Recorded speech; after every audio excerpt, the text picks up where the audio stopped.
Lo primero que les propongo es hacer un ejercicio de imaginación, un viaje al pasado, que ustedes ya lo han hecho en las conferencias anteriores, es decir, un viaje a 3.500 millones de años atrás, a nuestro planeta. Es un planeta muy distinto al que estamos viviendo ahora. Es un planeta con una atmósfera sin oxígeno, con tormentas eléctricas que digamos que cubren la atmósfera, y en ese ambiente de truenos y de relámpagos aparece la primera molécula compleja o célula, lo que les contó el doctor Koren Blindated, que adquiere la capacidad de autorreproducirse, esa capacidad de dejar descendencia, replicarse, pero también adquiere la capacidad de equivocarse a veces en esa réplica, y eso es la evolución.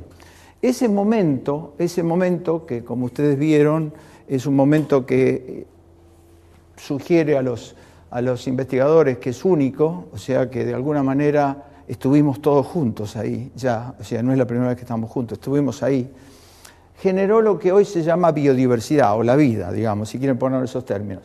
Al correr de los tiempos fueron apareciendo los distintos organismos, digamos, que fueron creando lo que vemos como la exuberante biodiversidad, hasta que hace más o menos 500.000 de años apareció el hombre, digamos, ¿no? Es decir, la aparición del hombre hace 500.000 o 250.000, si queremos ser más por ahí más precisos, como la especie Homo sapiens.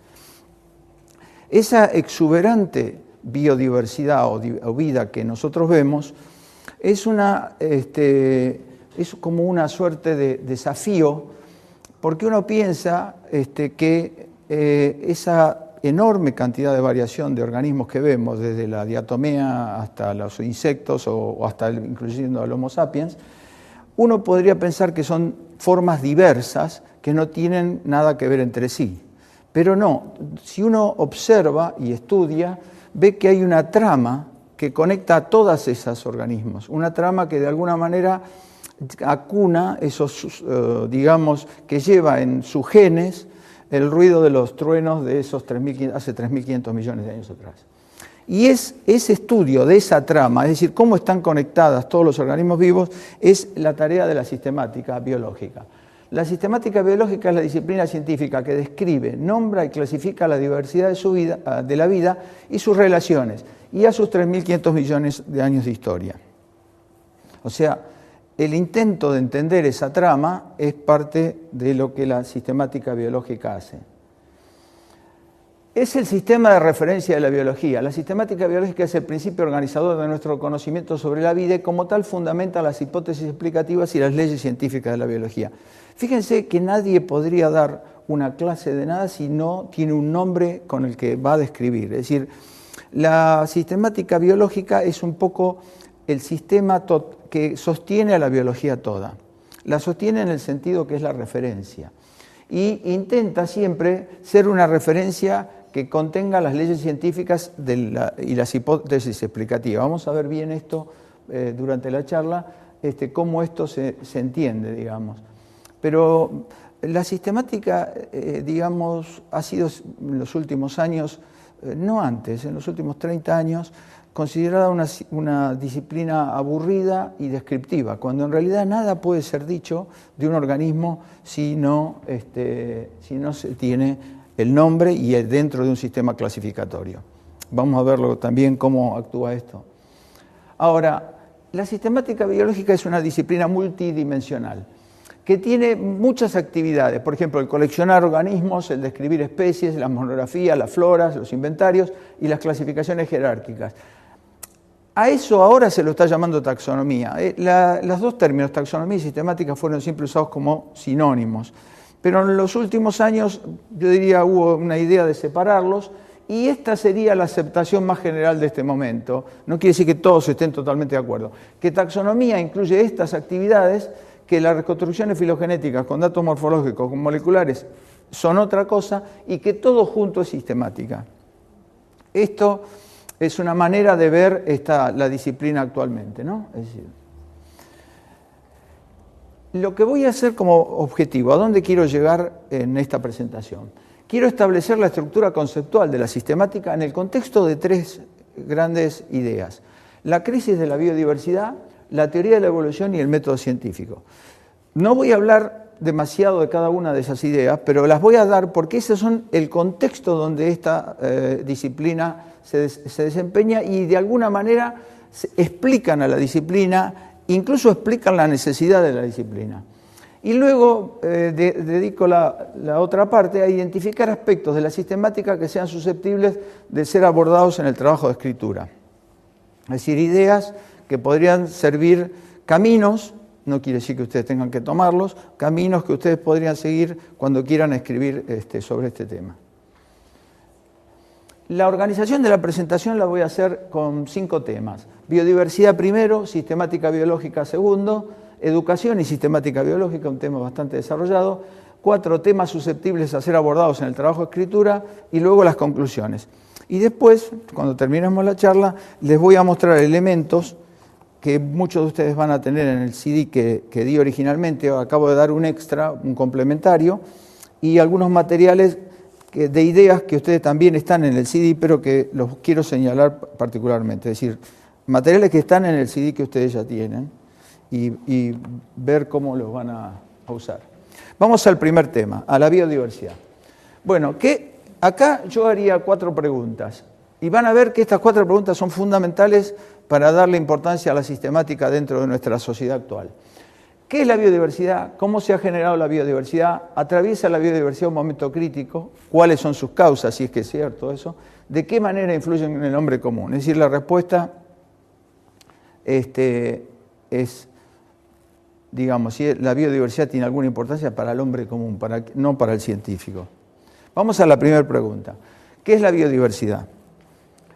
La biología ha definido la biodiversidad como la variedad y la variabilidad de los seres vivos y de los sistemas que ellos integran.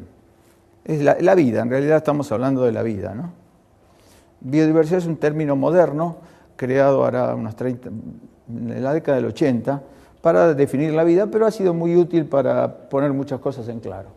Tenemos distintos niveles de la biodiversidad: genes, especies y ecosistemas, es decir, y todos los niveles que están entre ellos. Por ejemplo, entre genes y especies tenemos el individuo, tenemos las poblaciones.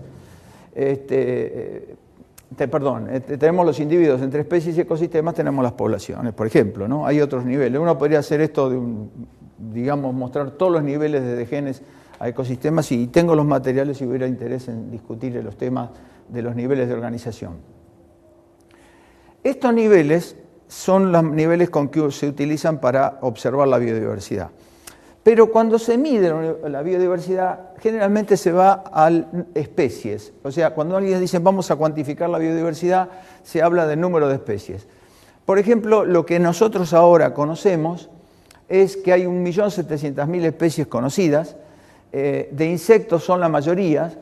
Los vertebrados son 45.000, por ejemplo, los hongos 70.000, las algas 40.000, las plantas superiores 300.000. O sea, esta es una manera de cuantificar la biodiversidad. Es decir, la biodiversidad es esto. Ahora, cuando yo era alumno hace muchos años, la pregunta esta no existía. Digamos, no era una pregunta que la ciencia se le hiciera. Bueno, ¿cuántas especies están descritas? Yo recuerdo un solo libro que traía los números.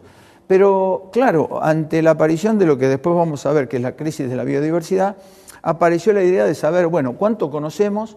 Y la pregunta clave, ¿cuánto falta por conocer? Es decir, esto es lo que sabemos que científicamente han sido descriptas. Y cuando se hacen experimentos, digamos, podría, digamos, no seguir ahora ese rumbo porque llevaría mucho tiempo, pero experimentos muy interesantes para ver cuántas especies quedan por conocer. Un buen ejercicio para los alumnos es siempre decirles, bueno, planeen ustedes una manera de saber si queda mucho o poco por conocer. Planeen un experimento teórico, digamos, ¿no? Que no van a poder llevarlo a cabo, pero piensen un método cómo podrían hacer para saber si con este 1.700.000 que conocemos hemos cubierto todo lo que hay que conocer, y si no es todo, qué porcentaje. Es muy interesante cómo los alumnos pueden pensar distintas cosas, es decir, mirar los niveles de descripción y ver en qué grupos las descripciones ya no aparecen nuevas especies, o digamos, ese sería un método. Otro método es ir, supóngase, a los trópicos y ver en algún lugar de los trópicos cuánto se puede colectar, que es donde más especies hay, y cuántas de las que se colectan el porcentaje es de conocidas y las que no se conocen, digamos. Hay métodos muy interesantes que generalmente fueron todos llevados con mucha rigurosidad digamos, a lo concreto, a hacerse. Y el alumno puede llegar al camino de repetir lo que se pensó. Bueno, los que hicieron esto, y lo han hecho muy científicamente, hablan por ejemplo, este caso del 1999 Stork, habla de que quedan por conocer 13 millones de especies. O sea, vamos a suponer, Stork hizo unos cálculos sobre bosques tropicales. Vamos a suponer que Stork tal vez puso números muy grandes. Vamos a suponer 10 millones quedan por conocer.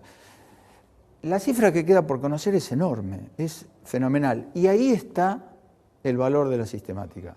La sistemática tiene, si podemos empezar suponiendo con Linneo, aunque tiene orígenes anteriores, pero con Linneo la sistemática, digamos, más o menos en la estructura moderna, conceptual, en 300 años hemos descrito nada más que 1.700.000, el 15% o el 10% de lo que realmente existe. O sea que queda mucho por conocer.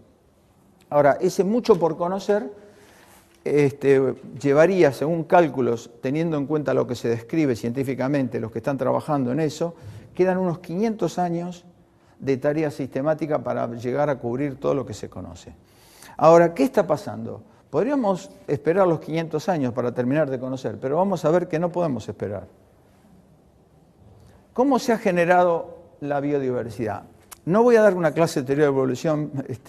El doctor Korenblum me adjudicó que iba a explicar selección natural. Digamos, podría explicarlo, pero no dentro de la clase, pero tema interesante para hacerlo, ¿no? Bueno, ¿cómo se ha generado? A través de la evolución, que son cambios en las características hereditarias de grupos de organismos en el curso de varias generaciones. Ahora, la ciencia que ha probado que la biología, que todos los organismos que poblaron y pueblan la Tierra han evolucionado de un antecesor común en los últimos 3.500 millones de años. El antecesor común fue explicado en la conferencia anterior, el hecho del código genético tan complejo muy improbable que haya aparecido más de una vez. A su vez ha documentado numerosos eventos de esta historia evolutiva y ha desarrollado una sólida teoría de los mecanismos genéticos, desarrollos y ecológicos del cambio evolutivo. O sea, damos por aceptado esto. Dentro de este contexto vamos a ver por qué esto es importante para la sistemática después. La biología evolutiva tiene dos enfoques generales. Uno es la causa de los cambios, es decir, ¿qué causan los cambios? La mutación, la recombinación génica, la selección natural, es decir, la serie de procesos que generan los cambios. Y después, la otra parte es cómo se dieron la historia de los cambios, es decir, la historia de la vida. ¿Cómo se dio la historia de la vida? Y eso es lo que se llama filogenia. Y vamos a ver que esto está grandemente utilizado por la sistemática. O sea, la sistemática está basando gran parte de su tarea en hacer hipótesis acerca de la historia de la vida. ¿Atraviesa la biodiversidad un momento crítico? Bueno, les voy a dar algunos números. Tasa natural de extinción. Todas las especies nacen, viven y mueren. Son como individuos o organismos, las especies también. Y las especies que han existido en estos 3.500 millones de años han sido muchísimas más que las que nosotros estamos calculando ahora que conviven con nosotros, ¿no? Pero más o menos la tasa, según los paleontólogos, sería que 4 especies por año se extinguen, terminan su vida porque hay cambios y no se adaptan a los cambios. En realidad, la extinción siempre es eso, ¿no? Ahora, ¿qué pasa en este momento? Si vamos a extinciones documentadas para el periodo 1930-1990, para las especies conocidas de aves y mamíferos, que tienen unas 13.000 especies, hay 19 especies de aves y 14 especies de mamíferos extinguidas. Esto es 100 veces la tasa natural de extinción. 100 veces. ¿No? O sea, ahora, si hacemos los números indirectos, es decir, los bosques tropicales, que son los lugares más ricos de especies, vemos cuántos desaparecieron. Predicciones de tasa de extinción basadas en número de especies por área, teniendo en cuenta la pérdida de bosques tropicales, que ha sido 1/3 en los últimos 40 años. Esto sugiere que a finales del siglo XXI habrán desaparecido 2/3 de las especies, es decir, 10.000 veces la tasa natural de extinción, 5% del total de especies por década. O sea, esto, si nosotros mantenemos esta tasa de extinción, que sucede actualmente, tendríamos 2/3 menos de la cantidad de especies que existen en este momento por estas extinciones. Ahora, esto es una extinción masiva, es obvio que es una extinción masiva. Ha habido 5 extinciones masivas en la historia de la vida. La última se llevó los dinosaurios hace 65 millones de años. Esta es contemporánea con nosotros. La 6ª extinción masiva. El asunto es, digamos, la cuestión que siempre surge con los estudiantes es, ¿va a desaparecer la vida? Y mi pensamiento, ¿no?, es, bueno, la vida probablemente no desaparezca. Lo que desaparezca sea el ser humano dentro de esta extinción masiva. Y vamos a ver por qué. ¿Cuáles son las causas? Bueno, las causas son, las que ustedes conocen todo el tiempo, la pérdida o fragmentación de hábitats, es decir, el hombre va ocupando hábitats, la sobreexplotación de los recursos vivientes, la invasión de especies introducidas. Esto es de una gravedad inusitada. El hombre, que en su movimiento ha trasladado especies de un lugar a otro, la especie introducida llega a un lugar, en ese lugar no tiene enemigos naturales, es decir, controles que eviten que se reproduzca en grandes cantidades, y lo que hace es ocupar espacios que ocupan las especies nativas y lo pierden. Esto es una de las cosas más graves. Se podrían tomar ejemplos de esto terribles de este momento, ¿no? La contaminación del agua en la atmósfera. Podríamos traer el diario hoy, abrir y leer lo que está pasando en el Golfo de México, esto acá, y el cambio del clima mundial, que es un tema que se está dando. Esto genera las extinciones que estamos viendo en este momento. Es decir, las extinciones, la 6ª extinción masiva es producto de la actividad humana. Es contemporánea con nosotros y la causamos nosotros.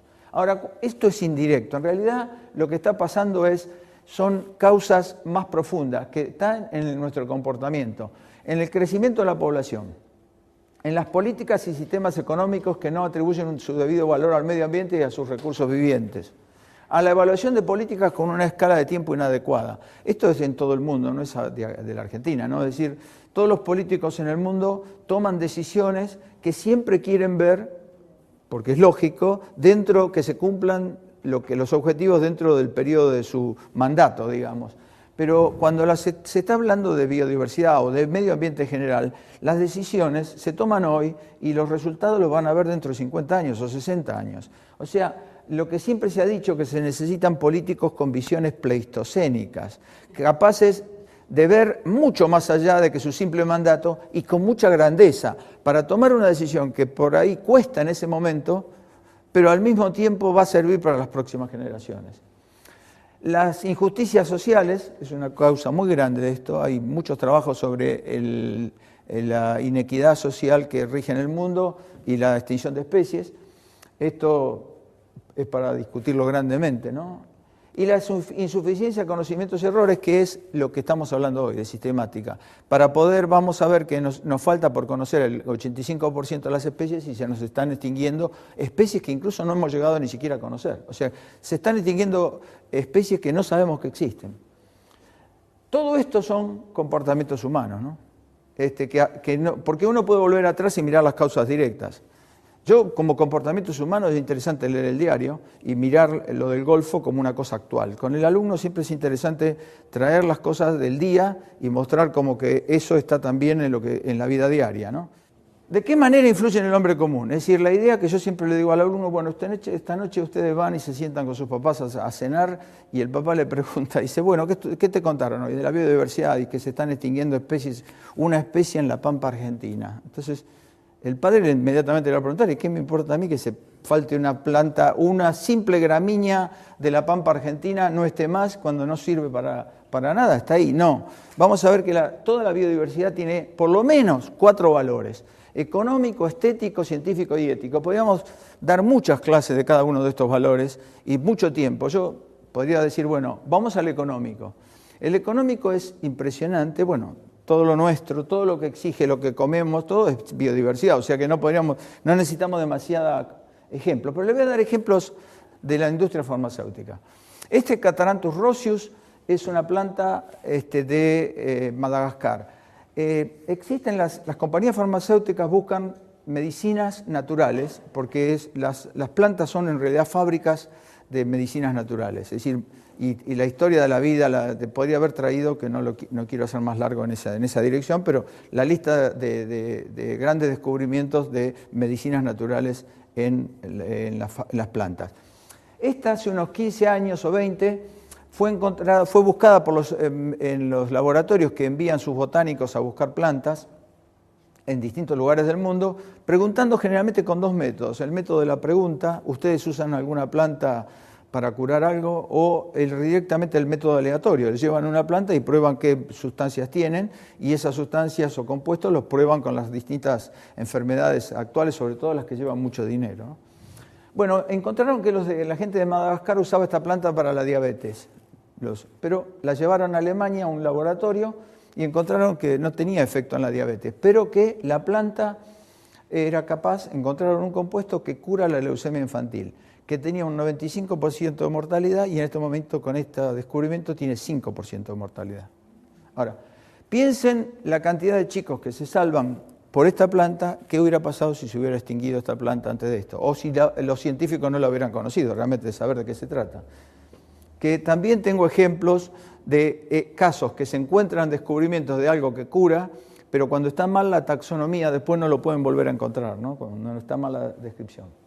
La venta de medicinas de origen natural en un solo país, Estados Unidos, y de un solo laboratorio suma alrededor de 6.000 millones de dólares anuales. En el mundo, y teniendo en cuenta todos los laboratorios, la cifra trepa a 80.000 millones de dólares anuales. Esto para pensar cuando se extingue la biodiversidad, si tiene algún valor. El otro valor de la biodiversidad es estético. Digamos, todo el mundo va, digamos, lo que se llama biofilia, ¿no? Esa sensación que nos sentimos bien dentro del ambiente natural. Está muy estudiado, muy lindo eso. En realidad, la gente va a Bariloche no por la ciudad de Bariloche, va por los bosques de Natofagus o las araucarias como estas.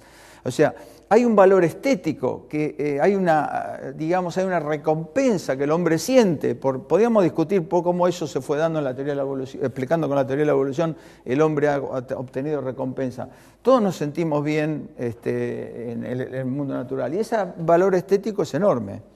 Incluso hubo proposiciones de algunos economistas en la década del 90, sobre todo que se trataba de poner valores a la biodiversidad, de poner valor a los bosques, por ejemplo, poner los bosques de Natofagus del Sur y decir, bueno, ¿cuánto es eso económicamente para la Argentina? Y tiene un valor científico. Toda planta que se extingue impide que nosotros tengamos conocimientos de lo que... No podemos, lo que se extingue nos saca parte de la trama que tratamos de entender. Y tiene un valor ético, es decir, el hombre como el ser el pensante dentro de la teoría de la evolución, digamos, tiene una obligación hacia el resto de las especies. Yo diría que las religiones todas es muy difícil que no tengan un componente de conservación. Es decir, una vez escuché una conferencia hace muchísimos años de alguien que se había hecho un estudio de biología, de religión, comparando todas las religiones, y todas las religiones tienen algo de conservación. ¿Y por qué viene eso? Porque obviamente tiene un valor para todo el mundo ético, ¿no? Bueno, pero si queremos evitar la extinción de una especie, el primer paso es conocerla científicamente, incluyendo en ese conocimiento ubicación sistemática, distribución geográfica y ecológica, y la sistemática es la que provee esa información. Acá viene la justificación por qué la sistemática es importante. Ahí viene la justificación desde la crisis de la biodiversidad. Vamos a ver entonces con profundidad la sistemática. Lo primero es esta idea de que podríamos poner 3 niveles para empezar a entrar al tema. El tema es más complejo, pero bueno, nomenclatura, taxonomía y sistemática. Nomenclatura. Ustedes siempre han escuchado seguramente que hay una nomenclatura bastante compleja, reglas de nomenclaturas complejas para nombrar las plantas o los animales o los seres vivos, digamos, ¿no? Es decir, el hecho que el hombre sea Homo sapiens, que se usa el latín. Uno dice, bueno, ¿por qué es necesario eso? ¿Por qué no usamos los nombres vulgares? ¿Por qué no nos quedamos con la papa? ¿Por qué decir a la papa, decirle Solanum tuberosum cuando le podemos decir papa? No, van a ver que es necesario un cierto código de nomenclatura, una suerte de acuerdo de un lenguaje universal, porque de otra manera sería un caos. Y eso en parte empezó con Linneo, que era un sueco, botánico sueco, que ustedes seguramente ya han escuchado hablar, que fue el iniciador de lo que se llama la nomenclatura biológica actual. El iniciador, el resto es un proceso dinámico de 200 años que se ha, digamos, sofisticado. Linneo propuso dos cosas: hacer una nomenclatura binomial, es decir, que las especies tuvieran un nombre que tuviera dos partes, y ahora vamos a ver, y categorías taxonómicas. Y el resto se fue haciendo con el tiempo, se fue sofisticando. ¿Cuál era la idea? La idea era que los nombres tuvieran estabilidad, universalidad y singularidad. ¿Estabilidad por qué? Porque la papa ahora le decimos papa, pero hace 500 años atrás le decían de otra manera. O sea, la idea de generar algo que dé estabilidad al nombre.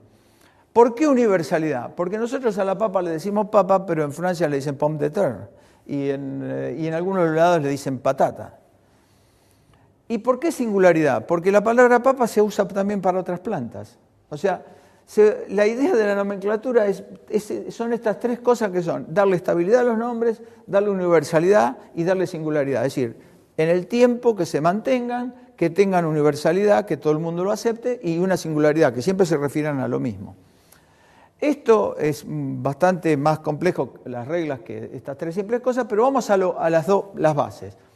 La nomenclatura tiene un sistema jerárquico de categorías: especie, género, familia, orden, clase, división para la botánica y filum para la zoología, y reino, que serían los básicos. Después hay intermedios y hay debajo de especie.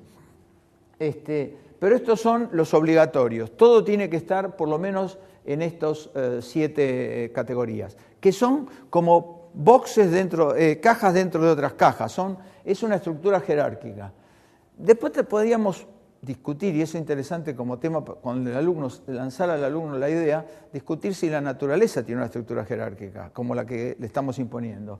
Pero fue un gran progreso tener esta idea de estructura jerárquica.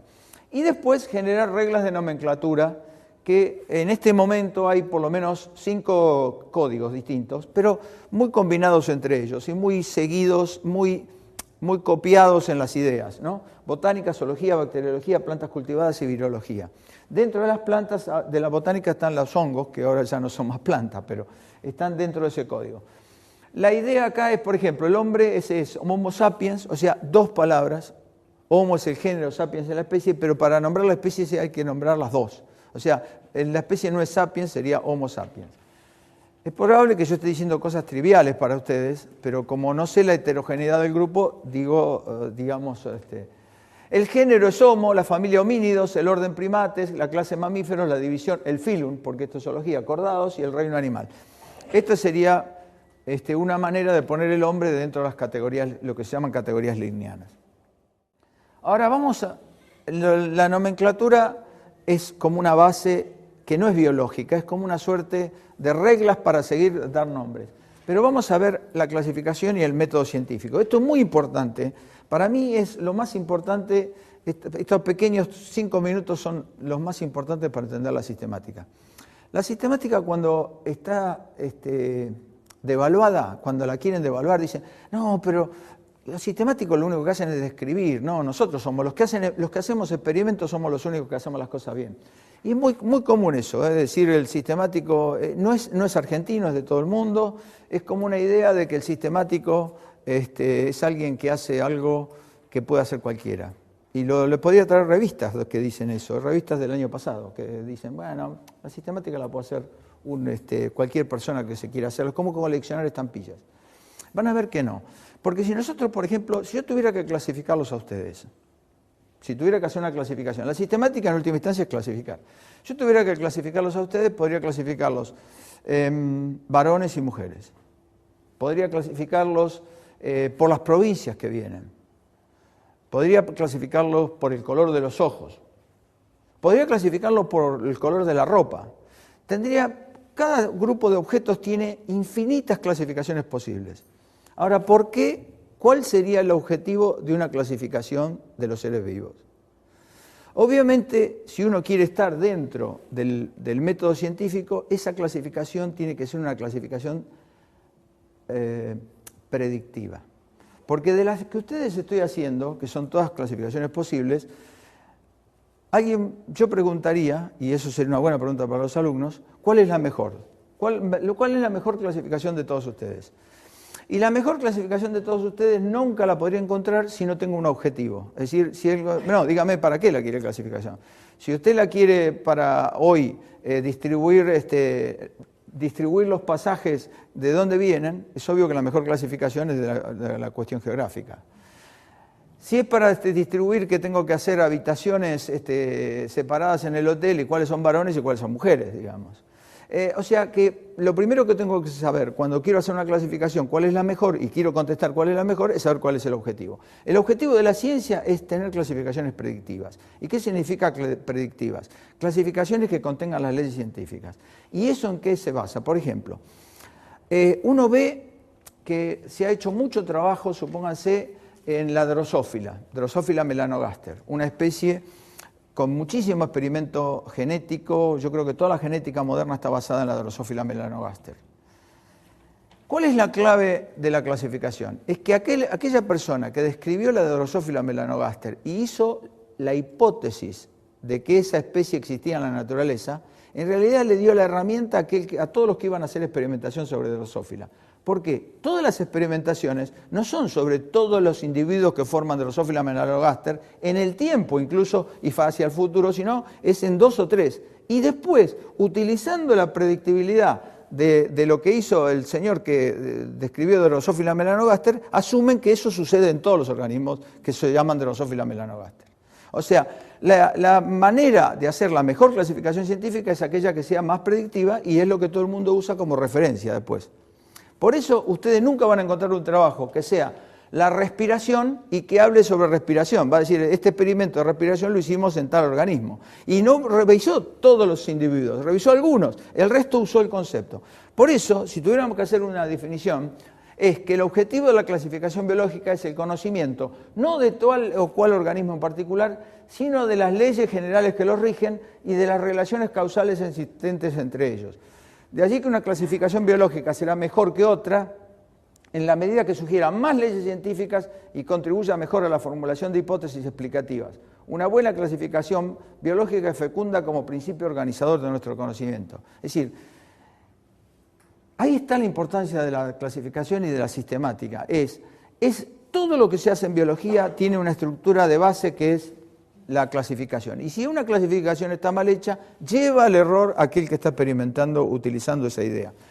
Lo que a veces veo como injusticia es que mucha gente que trabaja en otras áreas de la biología no le da importancia a la sistemática, la considera filatelia, pero al mismo tiempo está utilizándola todo el tiempo como hipótesis de lo que hace. Ahí está la clave. La clasificación biológica es una hipótesis sobre el orden natural. Es decir, ¿qué es lo que existe en la naturaleza? Es una hipótesis.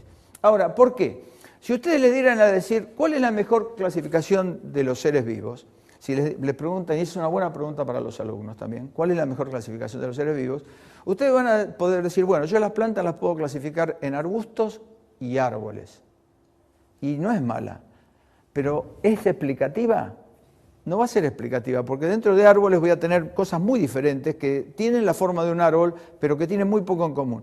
Lo que es evidente que le va a ser la mejor clasificación es aquella que es más predictiva, que contenga al sistema generativo de lo que voy a clasificar. ¿Y cuál es el sistema generativo? Es la filogenia.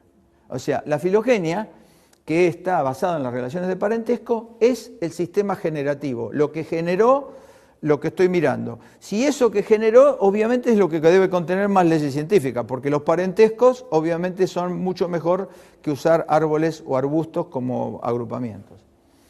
Entonces, de ahí viene que podemos dividir las jerarquías en dos maneras de trabajar. La especie, que se basa generalmente en las relaciones genéticas entre los organismos que aparecen a través del fenómeno de la reproducción y que juegan un papel fundamental en la delimitación de las especies. Y arriba del nivel de especie, las relaciones de parentesco entre las especies como resultado del fenómeno de la evolución que juegan un papel fundamental en el agrupamiento de especies o en las clasificaciones jerárquicas. O sea, ¿cómo se trabaja? Se trabaja definiendo la especie generalmente utilizando la idea de la interfertilidad. Vamos a ver, digamos, no vamos a ver, les voy a decir que hay mucha discusión acerca de si es la mejor manera de definir la unidad de la especie, pero es la manera de trabajar. Y de arriba, por encima del nivel de especie, vamos a la filogenia, vamos al árbol filogenético de los organismos y vamos a tratar de hacer clasificaciones jerárquicas que de alguna manera estén en este orden, estén dando los distintos niveles del árbol filogenético. La pregunta, vuelta al alumno, es: ¿ustedes creen que la naturaleza tiene una estructura jerárquica? Cosa que uno podría discutir. Por ahí no, digamos, se ha probado en algunos casos que hay transmisión genética desde un organismo a otro. La idea, por ejemplo, que las células contienen, los organelas de las células son microorganismos que se pusieron en forma simbionte dentro de la célula. O sea, si eso fuera cierto, que es cierto en parte en algunas cuestiones inferiores, genera un problema para el resultado de órdenes jerárquicos de este tipo o las representaciones que después vamos a ver. Pero bueno, eso sería para preguntar al alumno. El concepto de especie es un concepto que se usa siempre, el de interfertilidad y de aislamiento reproductivo, pero cuando uno va a la realidad en general ve que eso no es lo que la gente normalmente hace por similitudes, digamos. Pero esas similitudes, los científicos siempre dicen, es un reflejo del aislamiento reproductivo. O sea, la delimitación de las especies está basada en las relaciones genéticas, utiliza el concepto biológico de especie, que las define por la interfertilidad de sus miembros y el aislamiento reproductivo respecto al resto de la biodiversidad. Este concepto, aunque aceptado por la mayoría de los biólogos, no está exento de limitaciones. Les puse un material en el CD que van a encontrar de esto. Un tema interesante para discutir con el alumno es si las especies existen en la naturaleza o no. Lo que parece una tontera trivial, pero es esta. Nosotros, las discontinuidades que vemos en la naturaleza nos permiten hacer las clasificaciones. Es decir, encontramos que entre distintos organismos hay discontinuidades. Esas discontinuidades, que a su vez son los aislamientos reproductivos, incluso discontinuidades mayores entre los distintos grupos. Si esas discontinuidades son, uno arbitrariamente le puede dar los niveles de género, familia, pero si la especie que tiene un funcionamiento en la naturaleza, es decir, si el hombre no existiera y no clasificara, las especies funcionan en la naturaleza, existen como tales, tienen un funcionamiento como el individuo, es decir, son individuos, si quieren ponerlo en esos términos. Y hay una serie de ejercicios muy interesantes de gente que quiso probar que las especies existían en la naturaleza y gente que dice lo contrario, que son simplemente artefactos creados por el hombre, ¿no? Alguno muy interesante, digo uno como ejemplo, que es el que por ahí llama más la atención, hay otros que son más biológicos, es la idea de que este famoso ornitólogo que murió hace unos 5 años, a los 100 años, y famoso evolucionista Ernst Mayr, había hecho un estudio en Nueva Guinea de aves y había encontrado, no recuerdo el porcentaje, digamos 100 aves, 100 especies de aves que vivían en una isla. Él fue preguntando en las distintas tribus que vivían en la isla cuántas de esas aves ellos reconocían con un nombre distinto. Es decir, cuántas especies que el científico había clasificado eran a su vez distinguidas por los indígenas o los aborígenes del lugar como algo distinto. Él, no me acuerdo la cifra, pero algo así como el 90% de las especies que él reconocía también eran reconocidas con un nombre vulgar por los arbustos. Eso enseguida fue utilizado como la idea de que si una persona con el método científico ve una discontinuidad y una persona con una cuestión, otro método que sería arbitrario o intuitivo, llega a la misma conclusión, es porque eso existe ahí fuera de los dos. Los que están en contra de eso dicen que en nuestro cerebro funcionan ciertos mecanismos, que esos mecanismos son universales y que la manera de ver las cosas son iguales, miremoslas como las miremos. Pero bueno, temas. Yo estoy tratando de dar un conceptual y que ustedes sepan después entrar en la profundidad de cada tema, ¿no? ¿Qué es la filogenia? Miren, la filogenia es como si viéramos hojas en el aire y supusiéramos que esas hojas estuvieran solo en el aire. No, la idea sería, existe un árbol que generó esas hojas. La filogenia es ver las hojas en el aire, ver las especies y ver si somos capaces de reconstruir este árbol que las generó. Las preguntas básicas es, ¿cómo se lee la historia de la vida? Método. Y la segunda, ¿dónde está escrita? ¿Qué tipo de carácter? Es decir, ¿cómo hago para hacer el árbol filogenético? Esos árboles que ustedes han estado viendo o que han visto durante largo tiempo. Bueno, ¿cómo se lee? El primer método, digamos, hubo muchas maneras de ver eso y probablemente el primer árbol fue en 1838, el primer esquema de un árbol. Pero incluso Darwin hace un solo dibujo en su libro de Origen de las Especies y es un árbol filogenético. Que no lo llama filogenético porque la palabra la crea Haeckel en 1863 o 64.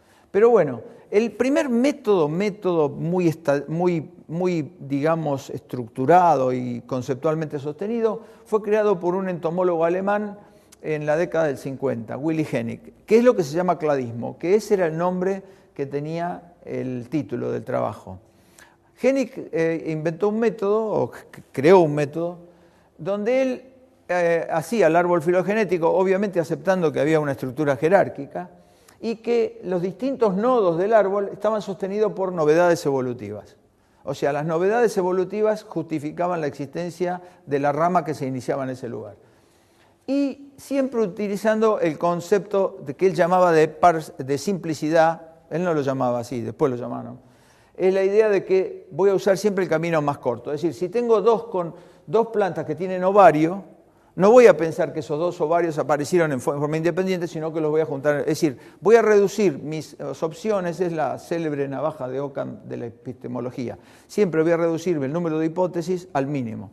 Entonces, el método de Hennig, que está basado en lo que se llama parsimony en inglés y sería simplicidad en castellano, sería utilizar las novedades evolutivas para sostener las ramas del árbol.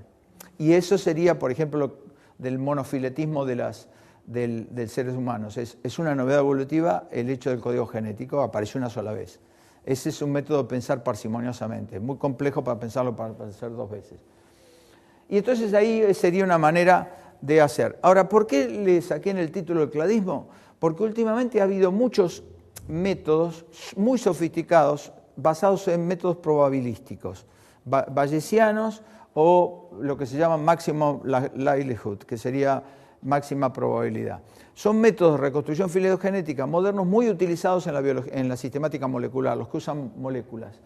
Entonces, uno podría decir que en este momento el método que hasta hace 10 años era el más utilizado, tiene en competencia, cuando se usa sistemática molecular, métodos probabilísticos. Pero como ven, ya no es intuitivo esto. Esto se hace en general con software, con mucha sofisticación, con computadoras, ¿no?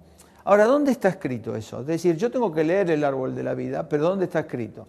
Bueno, si uno va a Darwin, obviamente en el principio siempre todo el mundo piensa, está escrito en la morfología, ¿no? Es decir, Darwin escribió todo el asunto, va a estar comprendido bajo el término general morfología, es uno de los departamentos más interesantes de la historia natural y casi puede decirse que es su propia alma. O sea, la historia de los organismos está escrita en su fenotipo.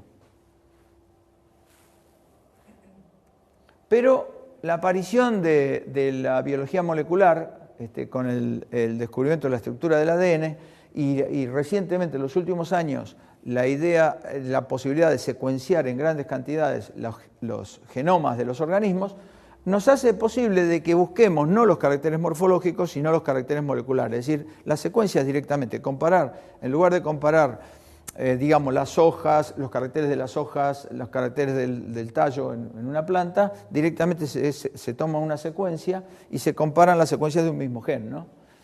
Y eso ha dado resultados muy grandes. Por ejemplo, ha permitido algo que antes no se podía hacer. Antes no nos podíamos preguntar cómo sería el árbol de la vida total, porque nunca íbamos a encontrar un carácter en el cual pudiéramos estar nosotros y los bacterios, porque no tenemos caracteres en común, digamos, a nivel fenotipo. O sea que eso haría posible la búsqueda. La sistemática molecular, como ustedes saben, el código es universal, eso permite que uno pueda hacer un árbol filogenético de todos los organismos. O sea, la sistemática molecular ha permitido, por ejemplo, generar todas estas ideas de los 3 domains y los 5 reinos. Esto es lo que ha cambiado desde mi época de estudiante. Ahora ya no son 2 reinos, sino son 5 reinos. Es decir, los hongos, por ejemplo, dejaron de ser plantas. Ahí los 5 reinos están con los distintos colores y los domain que no serían, estos no tienen nivel taxonómico, son ideas más bien digamos, que todavía no se les ha aplicado una categoría taxonómica, pero los 5 reinos están con distintos colores.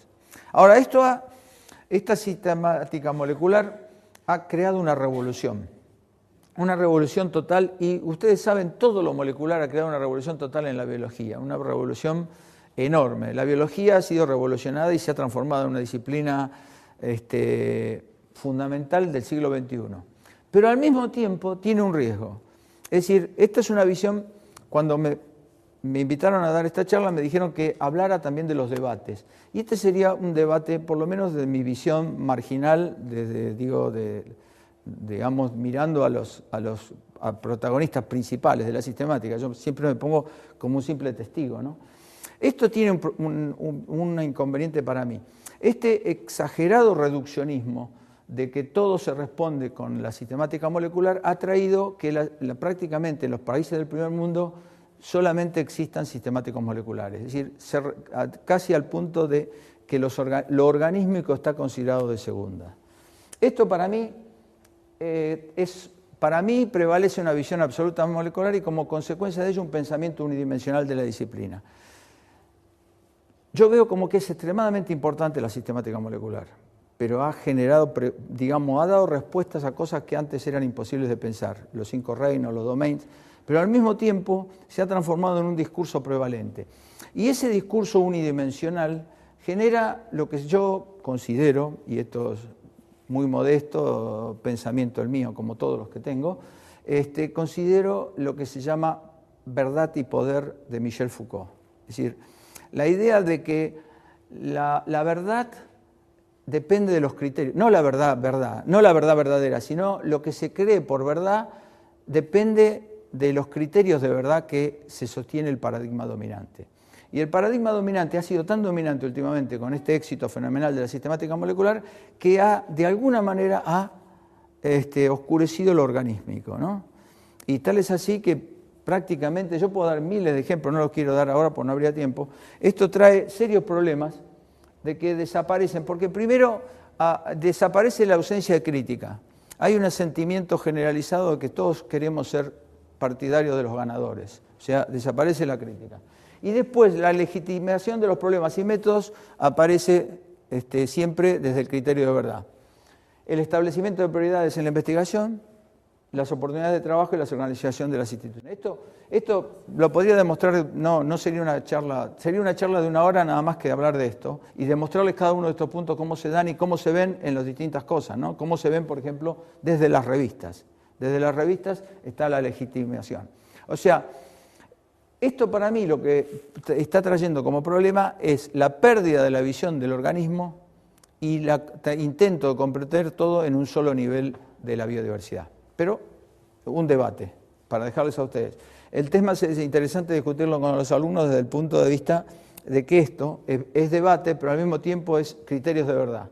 Y el tema para discutir con el alumno, ¿quién establece los criterios de verdad y poder? Es decir, ¿quién tiene el poder? Y ustedes pueden preguntarme, ¿quién tiene el poder para hacer que este debate, quién lo decide? Las revistas. Las grandes revistas tienen la idea, las científicas al aceptar o rechazar trabajos, están de alguna manera causando este gran cambio. Pero bueno, debate que me pidieron, educación y sistemática biológica. Les cuento esta película porque a mí me impresionó y me da vergüenza contárselas a ustedes, me gusta contárselas a mis alumnos, pero me da vergüenza que ustedes son educadores, como que yo les vengo a decir qué es la educación. Pero les voy a contar por qué me impresionó esta película.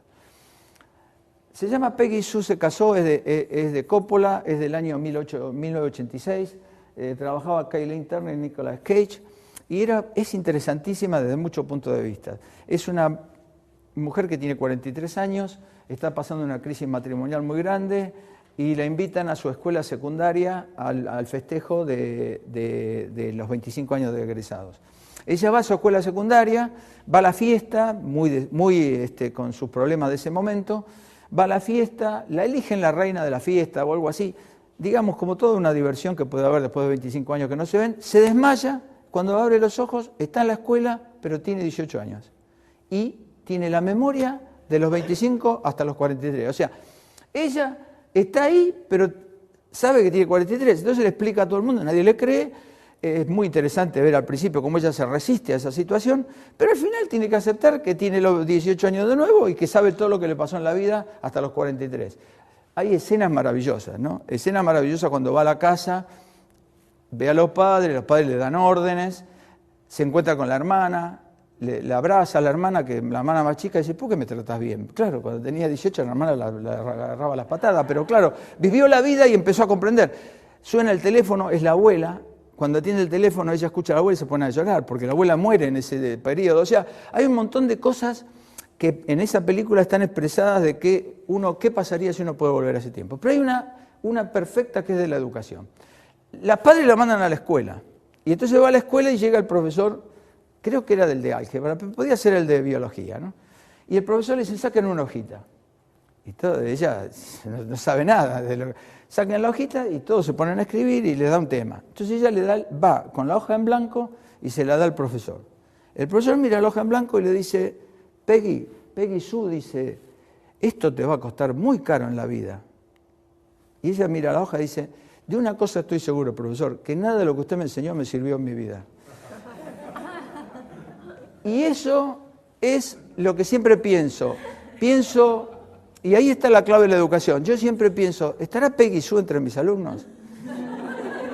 Y le estoy enseñando algo que le va a servir o no le va a servir. Es decir, y esto es para mí la base de pensar en esto de la biodiversidad. Le voy a mostrar por qué. Porque se necesita un esfuerzo, y esto no lo dije yo, se necesita un esfuerzo enorme en el tema de educación y biodiversidad con el objeto de crear una conciencia global de los problemas que afrontamos.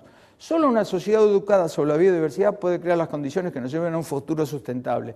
Esto lo dijo Matsuura cuando era director general de la UNESCO en el año 2000. No es más el director ahora. Pero bueno, es decir, el futuro de todas las Peggy Sue pasa por una suerte de supervivencia que exige conocer sobre biodiversidad. Aunque no sean biólogos, aunque no se transformen en biólogos, van a ser ciudadanos y necesitan ser ciudadanos informados. Y saber si tienen que votar al presidente de la British Petroleum cuando tienen que elegir, y empezar a entender que cuando lo ven en la regata y ven el desastre que está sucediendo, perdiéndose los ecosistemas como los manglares que están en el Golfo de México, que son extremadamente sensibles, ver qué es lo que hay que hacer. O sea, es indudable que hay nuevos objetivos educacionales para la sociedad con referencia a la biodiversidad y la sistemática. Es necesario crear conciencia, es necesario fundamentar la necesidad de aprender más acerca de la biodiversidad a través de la sistemática. Nos falta conocer el 85% de lo que existe. Y producir ciudadanos informados y educados sobre la biodiversidad y su relación con la sistemática. En sociedades democráticas, ciudadanos informados son fundamentales. Y desde el punto de vista del estudiante, porque la educación son dos cosas, la necesidad de la sociedad y la necesidad del individuo de desarrollarse. Tiene necesidad de que tiene que aprender a valorar la biodiversidad, aprender a valorar la sistemática y aprender a tomar decisiones racionales con respecto a la biodiversidad utilizando conceptos sistemáticos. Es decir, el ciudadano llega al momento que esto lo necesita como herramienta de una sociedad democrática. Ahora, temas susceptibles a ser abordados en el trabajo de escritura. Son temas que estuve mirando y lo miramos uno por uno.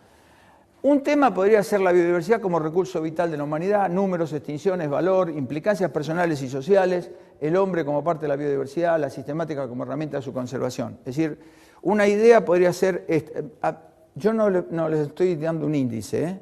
Yo lo que estoy diciendo ideas para desarrollar, no sé, digamos, ustedes piensen estas ideas, obviamente cuando todas las ideas estén, estas o las de ustedes, tienen que estar con un hilo conductor, es decir, y la tienen, si ustedes miran.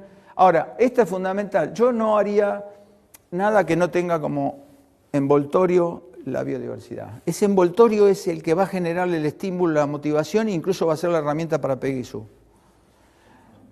Un tema aburrido podría ser, algunos le dicen los abogados de la biología, podría ser la nomenclatura biológica como lenguaje universal para abordar la biodiversidad. Es decir, justificar que si no existiera la nomenclatura, la tan mentada nomenclatura, que digamos no podríamos entendernos entre nosotros. No estoy hablando de memorización de los nombres, estoy hablando de por qué darles nombres. Otro sería la especie, realidad y concepto. Es decir, hay muchos conceptos de especie, no solo el biológico. Hay la realidad, el hecho de pensar si existen o no existen las especies. Obviamente este es un tema inevitable. La filogenia, reconstruyendo el árbol de la vida, su relación con la clasificación biológica. El árbol de la vida está, en este momento en un lugar, están reuniendo todos los árboles que se están haciendo de cada sector y tratando de poner todos juntos. Habría que buscar en ese sitio de internet que se llama Tree of Life, buscar eso y hacer un capítulo. Pero este capítulo, para mí, no tendría que ser simplemente el capítulo de Tree of Life, tendría que tener el mecanismo de cómo se construye el Tree of Life, de manera que el alumno no tenga el resultado solo, sino que tenga el pensamiento más que todo, ¿no? Pero este es inevitable, ¿no? La clasificación biológica y el método científico. Este es muy caro a mi corazón, pero a mí me parece que es importantísimo. Es decir, el que cree que la clasificación es filatelia, demostrarle, es decir, escribir un capítulo demostrando que la clasificación es hipótesis acerca del orden natural y que esa hipótesis que le voy a dar, que les van a dar como herramienta a todo aquel que trabaja, ¿no? Es decir, a mí me ha pasado de discutir con algún colega muy respetado y al que quiero mucho, respeto y que es muchísimo más inteligente, que diciéndome, bueno, la sistemática no es tan importante. Y le pregunto, ¿en qué grupo, cuál es tu trabajo, en qué especie trabajas? Tal nombre, me dio el nombre científico. Digo, bueno, ¿quién la describió? Me dice, no lo sé. Trabajaste toda una vida usando el concepto de alguien que lo creó y nunca no sabes quién la creó. O sea, usar la predictibilidad de que genera el concepto de una especie, puede ser que esté mal descrita y no tenga predictibilidad, pero la intención es que tenga predictibilidad y por eso todo el mundo se basa en eso.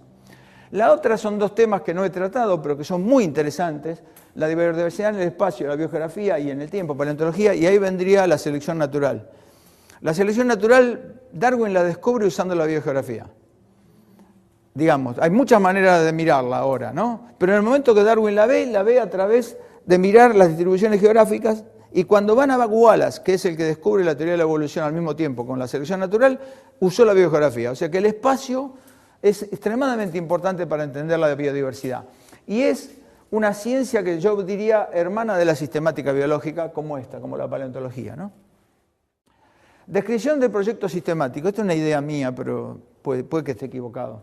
La idea es que transmitir al quien lee, al profesor que lee eso, para después dárselo a los alumnos, que la sistemática es algo activo, que se está haciendo en este momento, que hay alguien haciéndolo. Es decir, tomar un proyecto que se esté llevando a cabo en este momento, supóngase la sistemática de un grupo cualquiera de plantas de las asteráceas, y hacer un resumen en un box donde la persona vea que eso tiene actividad actual, y no descartaría entrevistas con sistemáticos, es decir, una entrevista con un sistemático que me cuente qué es lo que está haciendo, cómo lo está haciendo, como parte de historia, ¿no?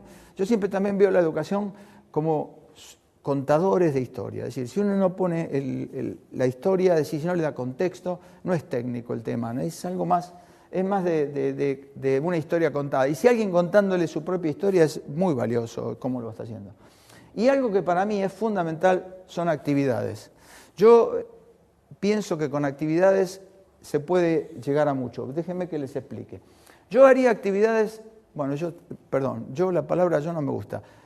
Esto no es idea mía, la he tomado de otro lado. Se harían actividades, métodos de la indagación, basados en el método de la indagación. Es decir, que enfaticen el método científico. Es decir, mostrando actividades sistemáticas que de alguna manera estén haciendo el método científico. Ahora les voy a contar algunas.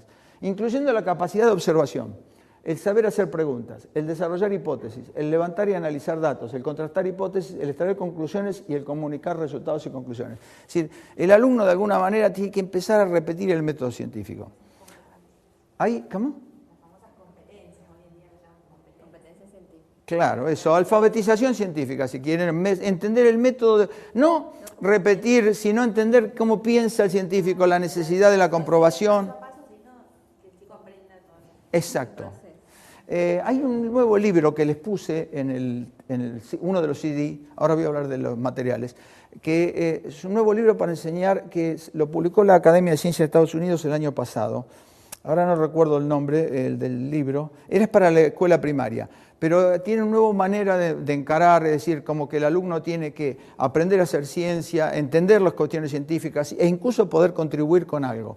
Y entonces el ejemplo que dan en ese libro, por eso le copié el libro completo, en el segundo capítulo, el ejemplo es uno de biodiversidad, es decir, para primaria, ¿no? Donde toman la plaza que está frente a la escuela, la dividen y durante un año van siguiendo los organismos. Primero lo clasifican a todos los organismos. Ya entienden clasificación, entienden nomenclatura. Luego, plantas y animales. Luego está muy bien explicado, para chicos, primaria, pero era bellísimo el ejemplo. Lo tienen en el CD. Y otra cosa que, hoy esto es obvio, tal vez decírselo a ustedes, que favorezcan el pensamiento crítico, la resolución del problema, la toma de decisiones, la objetividad y la ausencia de prejuicios, ¿no? Esto por ahí es trivial para ustedes, no trivial, es muy importante, pero lo saben sin que yo se los diga, ¿no?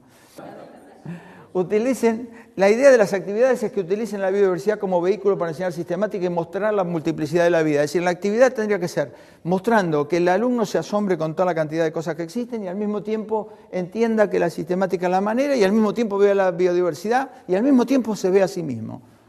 Y ilustren las implicancias, esto es muy importante, personales y sociales del uso de esto. Y para desarrollar políticas públicas, es decir, que la actividad tenga de alguna manera la idea de comprender lo que se hace y para qué sirve, ¿no? Piensen en Peck y Su. Usen a la sistemática biológica para ilustrar las implicancias personales y sociales del descubrimiento científico. Saltarse de la sistemática y salirse ya a lo científico y mostrarle cómo el método científico de alguna manera siempre tiene influencia. Contando lo de Catarantus, ustedes muestran cómo de alguna manera un descubrimiento científico termina favoreciendo. Si esa especie se hubiera extinguido o no hubiera sido descrita por un científico, hoy no habría cura, el 95% de sobrevivencia en la leucemia. Si yo tuviera, ahora después les hablo de las materias, pero si tuviera que llegar a mis conclusiones serían estas.